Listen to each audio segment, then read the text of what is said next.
is that we run through Vayikra so fast. You know, if you discount the weeks of Pesach, on a regular year, the whole of Sefer Vayikra is 7 weeks, 7 Shabbosos, right? From Vayikra right to the end of Bahar B'Chukosa, yeah?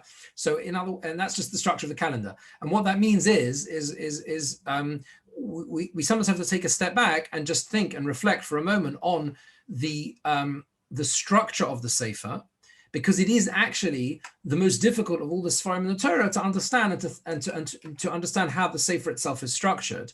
To look at the first half of Sefer Vayikra, of Hirsch, both here in this week's Parsha and also in Parshas Kedoshim, points out that there is a turning point in the middle of Parshas Shemini. Really, you have one topic, right, from the beginning of Truma until halfway through Parshas Shemini, right? Essentially, until the beginning of Perek Yud Aleph, which begins the halachos of kashrus, zosachaya, etc., etc., all the halachos of kashrus, you have one topic. Almost without exception, you have Parshas Ki Sisa with the Egel Hazov, the whole question as to how exactly and when that took place, how that fits in. But apart from that, we're exclusively on the Mishkan, right? We're exclusively on the Mishkan, the Korbanos. That is what we're dealing with entirely. Hirsch puts it like this. He says that the way we are to understand the sequence here is that we have this idea of the moral ideal of life, where we learn from the word of Hashem, which is there within, rests beneath the Kruvim, the Mishkan, the Mikdash, the Aron. This is the ideal. That's what the Mishkan represents, the ideal. It's the ideal of ruchnius, of spirituality, of where we are aspiring to reach, to get to. Everything about the Mishkan and everything associated with it represents essentially that ideal. It establishes the ideal as the highest point in the Jewish people, highest point in Klal Yisrael, where we are all supposed to aspire to reach. But the aim in every way is that we ourselves, as individual people, should become this Mamleches Kohanim v'Goy Kodesh.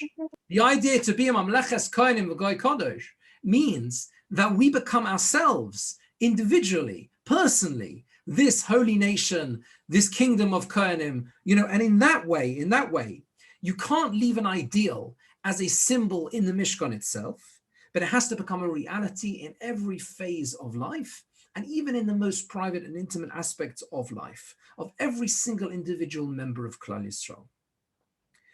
To make Klal Yisrael worthy of the words Kedoshim Tiyu, which is the pinnacle of Sefer Vayikra, it's the midpoint of Sefer Vayikra effectively. It's also, as others point out, it is effectively the midpoint almost of the whole of the Torah in a way. The Kedoshim Tiyu, this call of Kedoshim Tiyu, you shall be holy, Ki Kodesh Ani Hashem Elokeichem. To reach that point of Kedusha, it needs a program towards individual people being able to aspire to that, a special, if you like, regimen, a special program within our individual lives to reach to that point of Kedoshim. In other words, to take the ideal of Parshas Truma all the way to the middle of Parshas Shemini, the ideal of the Mishkan, and bring it into our individual lives so that we can aspire to Kedoshim Tiyu, to be holy. And that is what we begin when we get to Perek Yud Aleph. We begin with the halachas of kashrus. It goes through the same, it continues with those very personal halachas that apply in terms of Tazria and Metzora. It's also, it is also a central aspect of Acharemos as well. So it's a discussion for another time exactly how Acharemos works, of course, because Acharemos has the beginning part, has Yom Kippur. Okay, that's a different thing maybe for another time. But either way, this is the central feature. So that is the structure of Sefer Vayikra. Something which I think we will return to shortly. But let's first, and to understand this in a deeper way, and how I think this fits and the connection to what lies before, what we're going to look at primarily today is the point of transition from that whole topic of the Mishkan, so from Truma all the way to Perek Yud, the end of Parshas, the end of that whole topic before we begin with the rules of kashrus, the laws of kashrus. We're going to look at that midpoint of transition. And that's the Parsha of Nadav and Avihu. We're going to look at this Parsha and try and gain from it something which perhaps can help shine a light on the placement here, what lessons, key lessons we learn from it, particularly in the context of the ideas that we've just discussed. Now, when we look at the painful episode of Nadav and Avihu, we know and we notice, the first thing we notice is the significance of the role of Aish, the notion of the word fire, of Aish. If you look at Perek, let me find it, Perek Yud. Yeah, there we go, 1 second. It's easier in this one. Yeah. So the word Aish appears multiple times.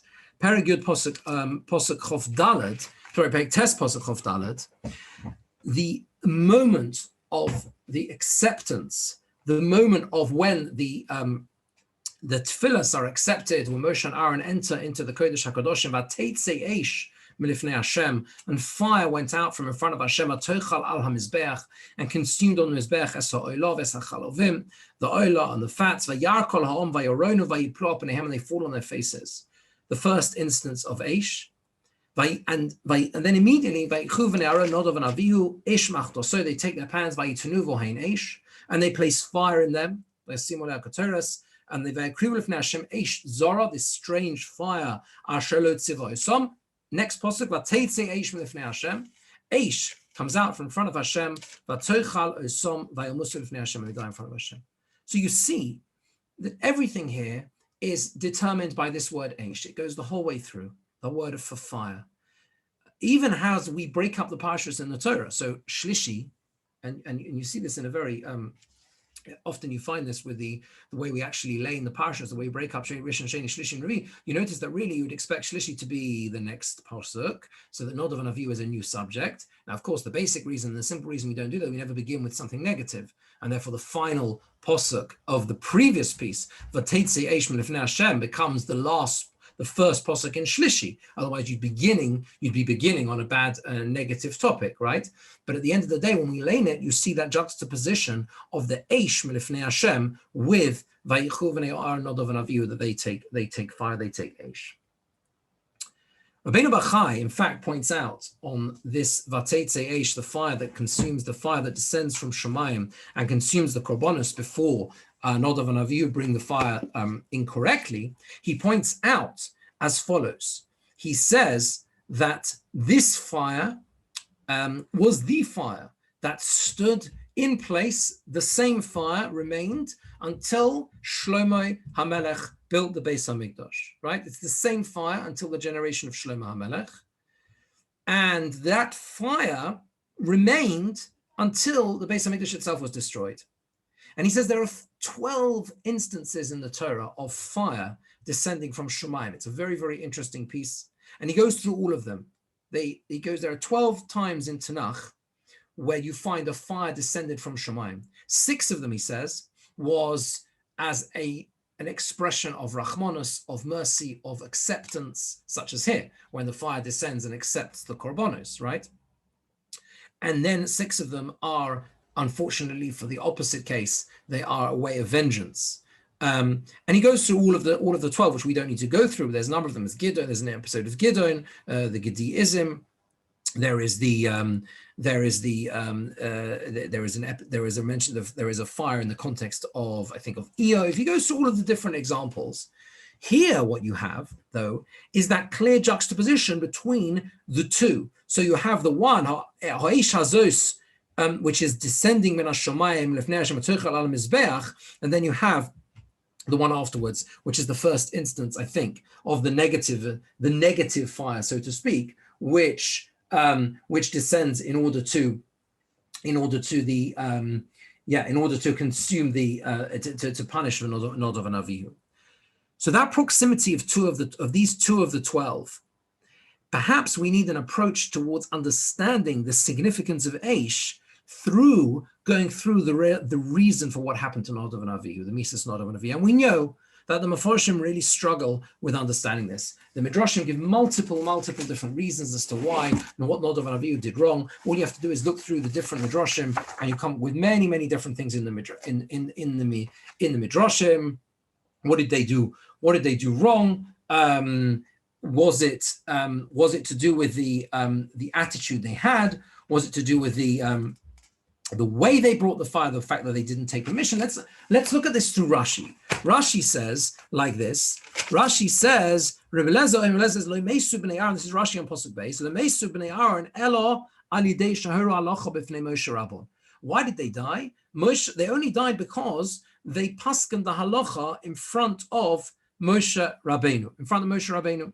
We'll come back to that in a second. Rabbi Shmuel says that, what did they do?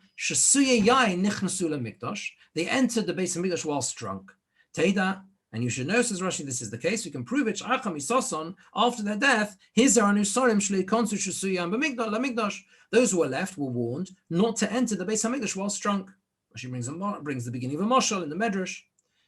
And everyone here struggles with this Rashi, because why does Rashi need to give these reasons? Rashi gives because either they paskan the halacha, they ruled on the halacha in front of Moshe, which they shouldn't have done, or the fact that they entered drunk to the Mishkan. Why does Rashi need to bring those reasons when the Torah gives a reason itself? The Torah says they brought an eish zara, a strange fire. So why is Rashi giving what seems to be different reasons? Why does Rashi bring these midrashim that bring different reasons? On this, the Sifsei Chachomim says as follows. If you have a large Chumash Mikras Gedolos, you'll see that you'll be able to see this inside. He says that Rashi brings these two. Rashi's on, it's the second piece in the Sifsei Chachomim. Rashi hevi elu hashnaim v'lo hevi das Rabbi Yossi Aglili shom al akriva shenichasu lefnei v'lefnim meistu.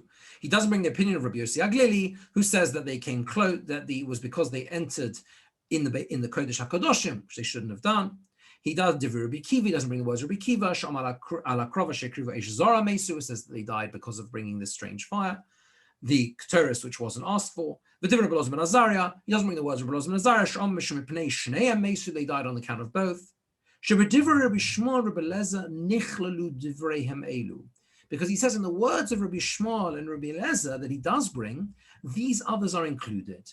Ela sheheim, they nosnu sibah. They gave a reason. They're explaining the reason. Why was it? Why was it that what they did wasn't accepted in front of Hashem? This one said, one opinion is because they decided themselves to bring the strange fire, to bring this Eish Zara, and that was the cause, the reason for their punishment. In other words, there's an inference that he did not command them. Right? When it says they brought a fire that wasn't commanded, Moshe Rabbeinu was commanded, but he wasn't. They weren't. And the other one says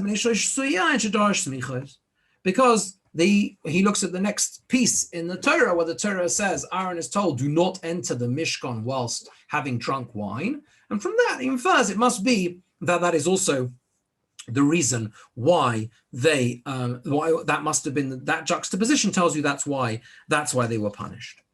This first pshat though, the pshat that Rashi brings first, Rabbi Elazar, is very striking.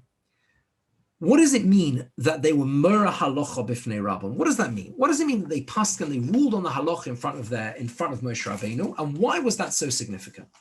So I'd like to share with you a very, very important piece, which provides a really fundamental insight into this from Reb Chaim Shmulevitz. But first, let's just see the context here of this Gemara. Where does this come from in the Gemara? It's a Gemara in Eruvin Taf Samach Gimel Omid Aleph, and the Gemara says like this. Rabbi Elazar says, the Bnei Aaron did not die ad shaharu halacha b'fnei Moshe Rabban, until they ruled the halacha in front of Moshe, their teacher. Midrash, what did they expound? Where did they get this from?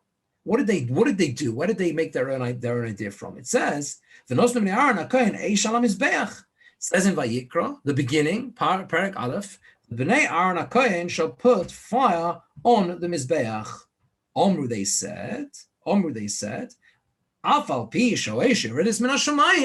Even though you see that even though a fire descends from Shomayim, mitzvah lahavi min hahedyot. It's a mitzvah to bring ordinary fire. It's a mitzvah to bring ordinary fire. And they said that is what, therefore, we need to do here as well. There's an instruction to bring that. We need to do the same thing as well here. This was incorrect, even though that it says that earlier on. But in this context, there wasn't. It wasn't correct for them to infer that. Here. And then the Gemara carries on like this. The Gemara says, "V'talmid echad hayaloi Rebbe Lezer shahara alocha b'fonov." Rebbe Lezer had a talmid, a student who Paskin, who ruled the halacha in front of him. Rebbe Lezer says, "L'imo shalom ishto." Rebbe Lezer said to Imo Shalom, his wife, "Tamia ani im yotzi zeh shnosoi." I will be astonished if this one lasts the year. V'lo yotzi shnosoi, and he didn't survive the year. Amar, she said to him, "Novi ato, are you a prophet?" Amar said to her, "Novi anochi v'lo ben novi anochi." I'm not a prophet. I'm not the son of a prophet. This is the tradition I've received.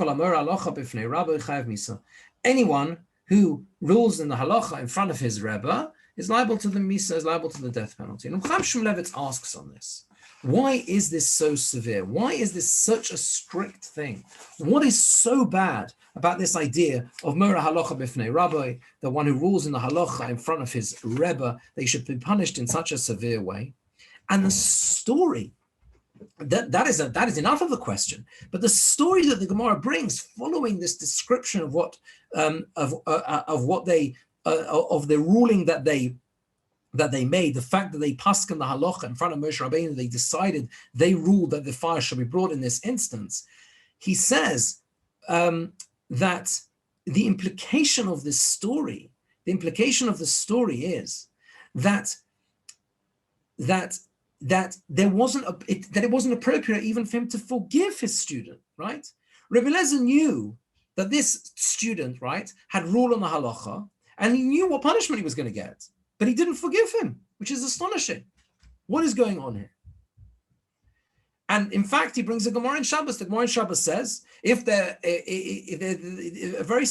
says a very strict and very severe thing. If one causes someone else to be punished through him, he doesn't enter the mechitza, the area, the boundary within the boundary of where Hashem is. Of course he should have. Surely, of course he should have forgiven him.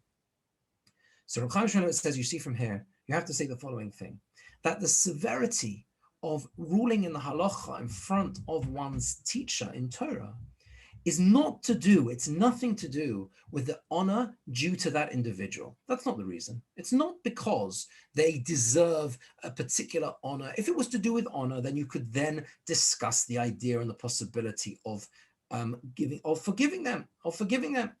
And you see this from another instance where we see that someone who ruled the halacha in front of his rebbe, and this is with Yehoshua, one of the most famous examples. Yehoshua ben Nun is the one who says, he calls out when Eldad or Meidad or Misnabim Machane, they're prophesying the Machane. It's a Gemara also there in Eruvin, and he answered and he says, Adoni Moshe Kloim, destroy them. And it says clearly there, and we learn, the Gemara learns from Divrei Hayomim that Yehoshua did not leave because of that. He didn't have a son as a result of that, because he ruled for the halacha in front of Moshe. Now, it's an astonishing thing. He was trying to defend the honor of Moshe Rabbeinu, right? They were saying something negative, a nevuah which was negative about Moshe Rabbeinu. He says, Adoni Moshe Klein, do away with them, destroy them, finish them. This can't happen. And nevertheless, you see that he received the punishment as a result. What is the essence then in reality of this issue? He brings a chazal in Vayikra Rabbah and a medrash. Omer Rabbi Akiva, Nimshelu Yisrael la'oif. Klal Yisrael are compared to a bird. Ma'oif hazeh eino poreach b'lo knofayim. A bird cannot fly without wings. Kach Yisrael eino mecholim la'asos klum chutz lezikneihem. He says that Klal Yisrael, the medrash says, cannot do anything without their elders. They can't do anything without the elders they look up to. In other words, everything we do depends on the notion of a Masorah, in halacha, in Torah, of understanding that we don't just exist ourselves in a little bubble, we come from a tradition. And the concept of Mura Halacha Bifnei Rabbi, he says it's not because of the kovod. It's not because this person needs a particular kovod. It is because by doing so, if someone inappropriately rules on the halacha in the place of their Rebbe, what's happening is the whole concept of zekanim, of the elders, is taken away, in a Torah sense, is taken away from Klal Yisrael. And that is why the Rebbe can't forgive. He can't be mochalet. It's not for him to forgive. It's the kiyum of Klal Yisrael. It's the whole existence of who we are as a people. And this may sound, very severe and very, if you like, even extreme. But the reality is that if we understand it this way, it's effectively fundamental to the continuation of our people. Because without that continuation, without that sense of a Masorah and passing down one generation to the next, the idea of understanding that we need teachers in Torah to teach us how to live our lives, to teach us what to do, and to then pass that on to the next generation, we will never be able to continue the line of the Jewish people itself. And sometimes that's very difficult, but inevitably, unfortunately, that is the only way. That must be how it is. The most powerful example he brings of those who recognize this is actually a Gemara in Gittin. Very famous Gemara. Tells the story of Rabbi Yochanan ben Zakkai, when he wanted to leave. You might remember the story. They were besieging Yerushalayim, and he wanted to leave. Everyone knows this Gemara on Tisha B'Av. And they wanted to leave Yerushalayim. They wanted to smuggle him out to try and negotiate with the Romans, right? And what he did was they dressed him, they pretended he had died. They put him in a coffin. And what happened was, as they reached the gate of the city to go out, and suddenly they encounter a major problem, because the Biryonim, those who were really the thorns in the side of the Chachomim, and they were the ones who would set fire to the storage, and therefore that's why they had caused the siege in the first place. There were real opposition there. Those hot-headed youths wanted to spear the coffin to see if, in fact, Rabbi Yochanan ben Zakkai was really inside.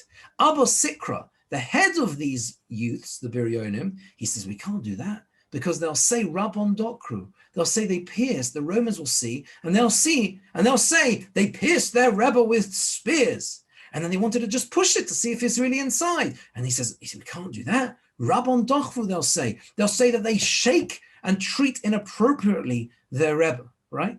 So he says it's an amazing thing. These were the opponents of the Talmidei Chachamim. They were the opponents of the Chachamim in the city, but it was so deeply ingrained within them, the notion of Kvod HaRav, what it means to respect a Rav, a Rebbe. What that means is that they knew that there was no way they could do that.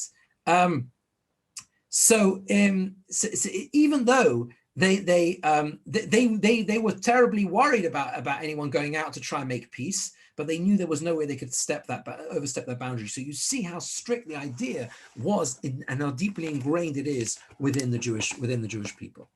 Now, with this, we can understand as follows. What we see from here is that the essence of not being Mora Halacha Bifnei Rabbi, the essence of what Nadav and Avihu did wrong, according to this explanation, ruling on the halacha in front of Moshe himself, is that there is a requirement, there is a necessity at some level, at a basic individual level, to effectively be mevatel oneself, to nullify oneself to the concept of a Masorah. We have a tradition, we have a faith, we have an authentic Masorah going back generation upon generation upon generation. Sometimes, even if logic says otherwise, the Tzivui Hashem is paramount. Listening to the command of Hashem, listening to the Eish min Hashamayim. That effectively is where it is at, according to this explanation, because that's the essence of what they did wrong. They went and they stepped beyond the boundaries of the Masorah. They went and ruled the halacha in front of the Moshe Rabbeinu, who was the only one able to do so. Now we return to the significance of Eish. In one of his essays on Chanukah, Rav Moshe Shapiro says like this. He says that what is Eish? What does Eish represent? Eish, fire, is something impossible, right? It's actually an impossibility, because fire can't really exist in the sense that it continuously burns. It's burning the thing, right? It's burning whatever you're putting there. That's how it exists. What you see at one moment in time from something burning, from fire, was not there at the previous moment, right? It was at the previous moment, the fire is consuming the oil, right, that it was consuming then. But at this moment, it consumes the oil that has not yet been consumed. Every moment there's something changing. But fire is an illusion. The fire is an illusion. We look at the flame and we see it as a continuous entity. That's what we see when we look at fire, right? You look at a flame and you think, oh, look, it's always there. It's steady. There it is, the fire. But actually, it's not. There's nothing continuous about fire at all. Fire burns. It burns, and therefore it's continuously needs something to renew it all the time. It only continues because it burns more fuel. That's the only way fire itself can exist. So what fire is in its essence, says Moshe Shapiro, is that it is the great teacher, he puts it like this, of the true face of existence, what existence really is. We look at the world and things appear to exist continually as if they're always there. What we learn from a flame, from fire, is that continual existence is impossible. The only way something exists in reality is because there is a fuel to that existence, because Hashem is fueling it. Hashem is saying is renewing it, just as fire has to burn all the time in order to be sustained. That's the Medrash with Avraham Avinu, with the burning tower. He sees it says this Moshe, he sees the tower burning. He realizes, hold on a second, if there's a tower burning, right? If there's a tower burning, it's a Medrash, a Moshel. The Medrash compares it to his discovery of Emunah, to a man who sees a flaming tower and realizes that there must have been someone who lit the fire in the tower. Moshe looks at Avraham Avinu looks at the world and says, someone created this world. That's the essence of fire. So the illusion of fire is that it looks like it's constant, but it actually teaches the impossibility of continued existence. Everything is only because Hashem sustains it every moment. There is only Hashem's command. And with this, we can understand the context and perhaps the continuation of with the key to bringing Kedusha into our individual lives. We started with Rav Hirsch. Rav Hirsch says the idea that we have a transition point here in Parshas Shemini, that we move from the Mishkan and everything associated with it to bringing Kedusha into our own lives, into accepting halacha and Masorah, everything we have within our individual lives. It could be, and Rav Hirsch doesn't say this, but it could be that this point of transition where fire plays such a central role teaches the critical point that we need in order to do so. It is the acceptance of the Eish min hashamayim, the fire from heaven, the Eish that descends and consumes the korbanos, right? The Eish that precedes what happened to Nadav and Avihu. The Eish that depends on an understanding that actually Hashem is in command, Hashem is in control, and a complete sense of faith in that Masorah that we have being handed down to us in the correct way and in the correct order, not falling into the trap of bringing our own fire, like we said, Nadav and Avihu, being Mura Halacha Bifnei Rabbim, stepping boundaries, be in the wrong way in terms of the Masorah and saying, well, we can rule on this. Again, we said, as Reb Chaim Shmulevitz explains, it's not about Moshe Rabbeinu's honor. It's that the essence of that issue, the problem, the heart of the problem there, was to do so is to shake the very foundations of what it makes, of what our Masorah is. It shakes the Eish min hashamayim, and it brings in the possibility of Eish min hahejer, the individual personal fire. What is fire? Fire itself is the message that Hashem is always sustaining everything we do, the entire existence. We always look to our Masorah, to our tradition, to our faith to understand what we have to do next.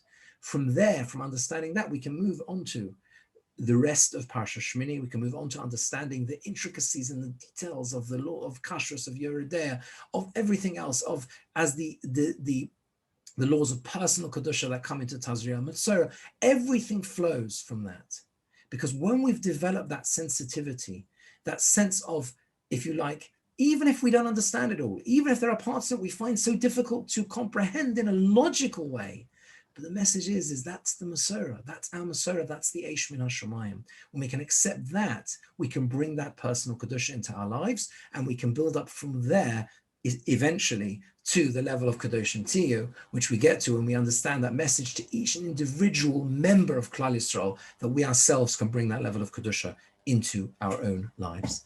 I wish you all a very good Shabbos, and thank you for joining. Thank you for listening. Oh, thank you. Shabbos. Thank you very much. Thank you. Okay. Was this week's Sedra sponsored by Aisha Torah? That's a very good point, but Very not good. specific. Very good. Thank you. You can report it back to them. Okay. Thank you. Okay. Have a good Shabbos. Pleasure. Thank you.